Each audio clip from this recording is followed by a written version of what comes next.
अवघ्या महाराष्ट्राचं लक्ष वेधलेल्या धाराशिव लोकसभेच्या निवडणुकीच्या रिंगणात दीर भाऊजे परस्पर विरोधात लोकसभा निवडणुकीच्या रणांगणात उतरले आहेत. महाविकास आघाडीचे उद्धव ठाकरे शिवसेना गटाचे उमेदवार ओमप्रकाश राजे निंबाळकर यांच्या बाजूने लोकसभा मतदारसंघातील बार्शी तालुक्यातील आमदार दिलीप सोपल, धाराशिव जिल्ह्यातील तुळजापूर विधानसभेचे माजी मंत्री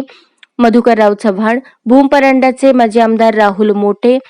औसा मतदारसंघाचे माजी आमदार दिनकर माने, धाराशिव कळंब मतदारसंघातील विद्यमान आमदार कैलास घाडगे पाटील व नुकताच ठाकरे शिवसेना गटात पक्षप्रवेश केलेले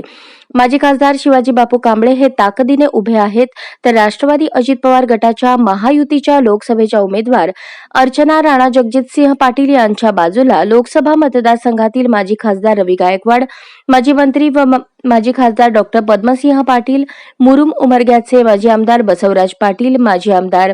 आशा पाटील, माजी आमदार पाशा पटेल, माजी मंत्री व माजी आमदार संभाजी पाटील निलंगेकर, माजी आमदार सुरजित सिंग ठाकूर, भूम परंड्याचे विद्यमान आमदार पालकमंत्री डॉक्टर तानाजी सावंत, शिक्षक आमदार विक्रम काळे, पदवीधर आमदार सतीश चव्हाण, ज्ञानराज चौगुले, बीड धाराशिव स्थानिक स्वराज्य संस्थेचे आमदार सुरेश धस, तुळजापूर विधानसभेचे विद्यमान आमदार राणा जगजितसिंह पाटील, औशाचे विद्यमान आमदार अभिमन्यू पवार, बार्शीचे आमदार राजाभाऊ राऊत हे महायुतीच्या उमेदवार अर्चनाताई पाटील यांच्या बाजूला ताकदीने उभे आहेत. 19 एप्रिल रोजी महायुतीच्या उमेदवार अर्चनाताई पाटील यांनी उमेदवारी अर्ज भरताना केलेल्या रेकॉर्ड ब्रेक शक्ती प्रदर्शनाने व आजी माजी आमदारांचा विचार करता दीरापेक्षा भाऊजाईचे पारडे जड असल्याचे दिसत आहे.